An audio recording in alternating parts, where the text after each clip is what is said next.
ప్రజా సమస్యల పరిష్కారం కోసమే గ్రామాలలో రెవెన్యూ సదస్సులను ప్రభుత్వం నిర్వహిస్తుందని రేణిగుంట మండల తెలుగుదేశం పార్టీ అధ్యక్షులు మునిచంద్రారెడ్డి అన్నారు.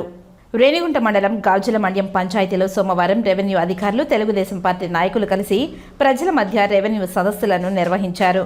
పంచాయతీ పరిధిలోని దేశమానగర్, నీలిసానిపేట, హరిజనవాడ, కేఎల్ఎం హాస్పిటల్ నుంచి భూ సమస్యలపై ప్రజల నుంచి తహసీల్దార్ సురేష్ బాబు అర్జీలను స్వీకరించారు. ఈ సందర్భంగా రేణిగుంట మండలం తెలుగుదేశం పార్టీ అధ్యక్షులు మునిచంద్రారెడ్డి మాట్లాడుతూ ప్రజా సమస్యల పరిష్కారం కోసమే రాష్ట్ర ప్రభుత్వం ప్రతిష్టాత్మకంగా రెవెన్యూ సదస్సులను నిర్వహిస్తుందని అన్నారు. గ్రామాలలో ప్రజల మధ్య రెవెన్యూ సదస్సులు నిర్వహించడం వలన పరిష్కారానికి నోచుకొని భూ సమస్యల పరిష్కారం అవుతున్నాయని తెలిపారు. ఈ కార్యక్రమంలో గ్రామ కమిటీ అధ్యక్షులు భాస్కర్ రెడ్డి, బీసీఎల్ అధ్యక్షులు ప్రభాకర్, రైతు సంఘం నాయకులు సుబ్రహ్మణ్యం రెడ్డి, రెవెన్యూ అధికారులు తదితరులు పాల్గొన్నారు.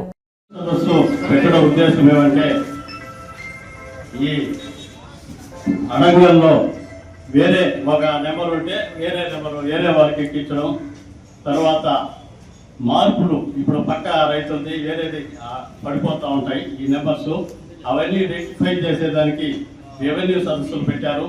చంద్రబాబు నాయుడు ఆదేశాల మేరకు ప్రజల వద్ద పాలన, జన్మభూమి తదితర కార్యక్రమాలు పెట్టే భాగంగా ఈరోజు ప్రజలు అందరూ నేరుగా చంద్రబాబు నాయుడు దగ్గరికి పోలేక ఇబ్బంది పడుతున్నారు. కాబట్టి నేరుగా ప్రజల దగ్గరికి రేణుగుంట పోకుండా ప్రజల విలేజ్లో పెట్టేటట్టు ఈ రెవెన్యూ సదస్సులు పెట్టుతున్నారు. దీన్ని రైతులు అందరూ కూడా సద్వినియోగం చేసుకోవాలని కోరుతూ ఈ అవకాశం ఇచ్చిన